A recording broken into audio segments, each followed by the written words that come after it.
ക്രിസ്ത്യാനികൾ ഇന്ത്യയിൽ ഏറ്റവും കൂടുതൽ ആക്രമിക്കപ്പെട്ടത് സംഘപരിവാർ സംഘടനകളിൽ നിന്ന് മാത്രമാണ്.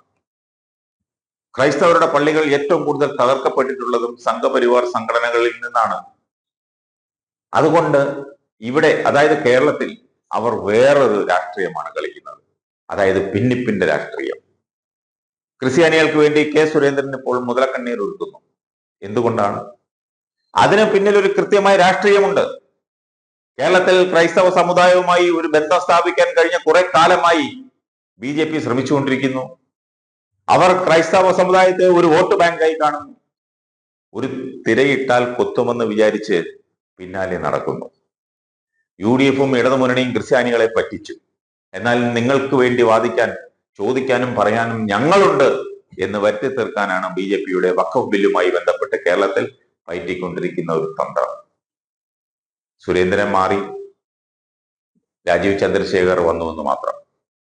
അങ്ങനെ കേരളത്തിലെ ക്രിസ്ത്യാനികളെയും രാജ്യത്തെ ക്രിസ്ത്യാനികളെയും ഓർത്ത് മുതലക്കണ്ണീർ ഒഴുക്കുന്ന BJP നേതാക്കളും ആ മുതലക്കണ്ണീരിൽ ചഞ്ചലപ്പെടുന്ന ചില ആത്മീയ നേതാക്കളും വിശ്വാസികളും അറിയണം, അവർ ആട്ടിൻ തോലിട്ട ചെന്നായ്ക്കളാണെന്ന്. എന്റെ ഓർമ്മ ശരിയാണെങ്കിൽ 1999 നവംബറിൽ ജോൺ പോൾ രണ്ടാമൻ മാർപ്പാപ്പ ഇന്ത്യ സന്ദർശിച്ചു. അന്ന് വാജ്പേയി ഗവൺമെന്റാണ് രാജ്യം ഭരിക്കുന്നത്. അന്ന് ലോക്സഭയിൽ വലിയൊരു ചർച്ച നടന്നു. എന്താ സംഭവം എന്നറിയാമോ? നമുക്കറിയാമല്ലോ, 1999 ജനുവരി 23 ഇന്ത്യയെ ഞെട്ടിച്ച ഒരു സംഭവ വാർത്ത അറിഞ്ഞുകൊണ്ടാണ് ആ പ്രഭാതം പൊട്ടിവിടരുന്നത്. എന്താണ് ആ സംഭവം? 1999 ജനുവരി 23 ഗ്രഹാം സ്റ്റെയിൻസ് എന്ന വിദേശ മിഷണറിയെയും 2 മക്കളെയും ഒഡീഷയിൽ പച്ചയ്ക്ക് കത്തിച്ചു കൊന്നത്. ബജറംഗ് ദളിന്റെ പ്രവർത്തകർ മതപരിവർത്തനം നടത്തുന്ന ആളാണെന്ന് ഇയാളെന്ന് പറഞ്ഞുകൊണ്ടാണ് പച്ചയ്ക്ക് കത്തിച്ചു കൊന്നത്, ജീവനോടെ കത്തിച്ചു കൊന്നത്. 1999 ആരംഭിക്കുന്നത് തന്നെ ക്രൈസ്തവ പള്ളികൾക്കും ക്രിസ്തുമത വിശ്വാസികൾക്കുമെതിരായി ശക്തമായ ആക്രമണങ്ങൾ പല സ്ഥലങ്ങളിൽ വിശ്വ ഹിന്ദു പരിഷത്ത് പ്രവർത്തകർ ആസൂത്രണം ചെയ്തുകൊണ്ടിരിക്കുന്നുവെന്ന വാർത്തയുമായിട്ടാണ്. വാജ്പേയി ഭരിച്ചുകൊണ്ടിരിക്കുമ്പോഴാണ് 1999 ഡാംഗ് ജില്ലയിൽ വലിയ കലാപം നടന്നത്. ഗുജറാത്തിലെ ഡാംഗ് ജില്ലയിൽ ക്രിസ്ത്യൻ പള്ളികൾ ആക്രമിച്ചൊരു വലിയ സംഭവം ഉണ്ടായി. ആ സമയത്ത് വാജ്പേയി തന്നെ നേരിട്ട് ആ സ്ഥലം സന്ദർശിച്ചു.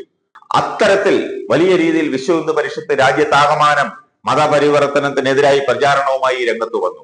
കർ വാപ്പസി എന്ന് പറയുന്ന മുദ്രാവാക്യം ഓർമ്മയുണ്ടല്ലോ. റീകൺവെർസേഷൻ ഈ വീട്ടിലേക്ക് തിരിച്ചു കൊണ്ടുവരുന്നു. അതിന്റെ ഭാഗമായിട്ട് റീകൺവെർസേഷൻ അടക്കം നടത്തിക്കൊണ്ടിരിക്കുന്ന സമയത്താണ് ജോൺ പോൾ രണ്ടാമൻ മാർപ്പാപ്പ ഇന്ത്യ സന്ദർശിക്കാൻ വരുന്നത്. ആ മാർപ്പാപ്പയുടെ സന്ദർശനം തടയണമെന്ന് ആവശ്യപ്പെട്ടുകൊണ്ട് വിശ്വ ഹിന്ദു പരിഷത്ത് അതിശക്തമായ പ്രക്ഷോഭം ഉണ്ടാക്കി. ഭരിക്കുന്നത് ആരാണ്? വാജ്പേയി ആണ് ഭരിക്കുന്നത്. ആരാണ് ഭരിക്കുന്നത്? BJP ആണ് ഭരിക്കുന്നത്.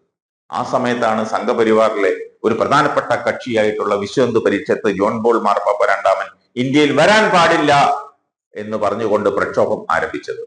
കാരണമായി പറഞ്ഞത്, ഇവിടെ ഈ കൺവെർഷൻ നടത്തിക്കൊണ്ടിരിക്കുന്ന ക്രിസ്ത്യാനികളുടെ നേതാവാണ് ജോൺ പോൾ രണ്ടാമൻ എന്നും അതുകൊണ്ട് അദ്ദേഹം ഇന്ത്യയിൽ വരാൻ പാടില്ലെന്നും ആവശ്യപ്പെട്ട സംഘപരിവാർ സംഘടനയാണ് വിശ്വ ഹിന്ദു പരിഷത്ത്. ആ വിശ്വ ഹിന്ദു പരിഷത്ത് ഉൾപ്പെട്ട സംഘപരിവാർ സംഘടനയായ BJP എന്നും ക്രൈസ്തവർക്കെതിരാണ്. RSSന്റെ വിചാരധാരയിൽ വ്യക്തമായി എഴുതി വച്ചിട്ടുണ്ട്, അവരുടെ ശത്രു ഈ രാജ്യത്തെ ക്രൈസ്തവരാണെന്ന്. ഇപ്പോൾ BJPയെ വാഴ്ത്തി അരമനകളിൽ വിരുന്നൊരുക്കുന്ന മെത്രാന്മാരും വീടുകളിൽ സ്വീകരണം കൊടുക്കുന്ന വിശ്വാസികളും ചരിത്രം ഒന്ന് പിന്നോട്ട് പരിശോധിച്ചു നോക്കണം. 30 വെള്ളിക്കാശിന് വേണ്ടി യേശു ക്രിസ്തുവിനെ യൂദാസ് ഒറ്റിക്കൊടുത്തതുപോലെ ക്രിസംഖികളെ നിങ്ങൾ ഒരു സമുദായത്തെ മുഴുവൻ ഒറ്റിക്കൊടുക്കരുത്. അത്ര മാത്രമേ പറയുവാനുള്ളൂ.